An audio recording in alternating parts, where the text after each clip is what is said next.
നിരവധി നിയമലംഘനങ്ങൾ കണ്ടെത്തിയിട്ടും അനധികൃതമായി പ്രവർത്തിക്കുന്ന കരുണ ആശുപത്രിക്കെതിരെ നടപടി സ്വീകരിക്കാത്ത ഉദ്യോഗസ്ഥ അധികാരികളുടെ നിലപാടിൽ പ്രതിഷേധിച്ച് പള്ളിപ്പടി ജനകീയ സമിതി രണ്ടാംഘട്ട സമരം സംഘടിപ്പിച്ചു. പള്ളിപ്പടി പ്രദേശത്തുകാരായ സ്ത്രീകളും കുട്ടികളും ഉൾപ്പെടെ 150ഓളം ആളുകളാണ് പരിപാടികളിൽ പങ്കാളികളായത്. വായ മൂടിക്കെട്ടിയും പ്രകടനം നടത്തിയുമാണ് പ്രതിഷേധം സംഘടിപ്പിച്ചത്.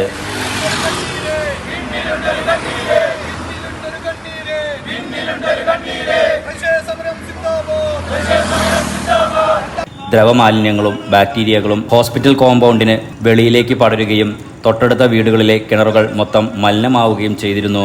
കുടിക്കാനും പാകം ചെയ്യാനും കഴിയാത്ത വിധം വെള്ളം മലിനമായതിനെ തുടർന്ന് ശുദ്ധജല ലഭ്യത ഉറപ്പാക്കണമെന്ന് ആവശ്യപ്പെട്ട് വിവിധ വകുപ്പുകൾക്ക് പരാതികൾ നൽകി 6 മാസം കഴിഞ്ഞിട്ടും ഇതിൽ യാതൊരുവിധ നടപടികളും ഉണ്ടായിട്ടില്ല.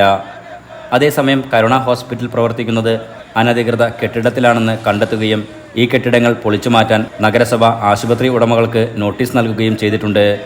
ആശുപത്രിക്ക് നഗരസഭ അനുവദിച്ച ലൈസൻസിന് ഉപരിയായിട്ടുള്ള പ്രവർത്തനമാണ് അതിനകത്ത് നടക്കുന്നത്.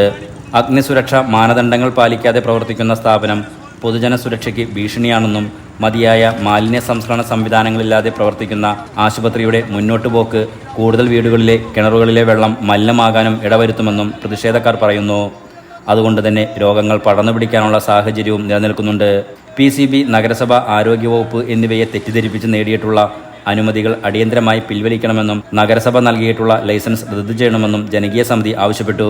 രണ്ടാംഘട്ട സമരപരിപാടി പള്ളിപ്പടി ജനകീയ സമിതി ചെയർമാൻ MP സ്വാലിഹ് തങ്ങൾ ഉദ്ഘാടനം ചെയ്തു. കൺവീനർ നൌഫൽ ഫാറൂഖ് അധ്യക്ഷത വഹിച്ചു. ജനകീയ സമിതി ഭാരവാഹികളായ Sameer Kondanath, Shah Jahan VP, Muneer PO, Ashraf TM, Hamza PK തുടങ്ങിയവർ സംസാരിച്ചു.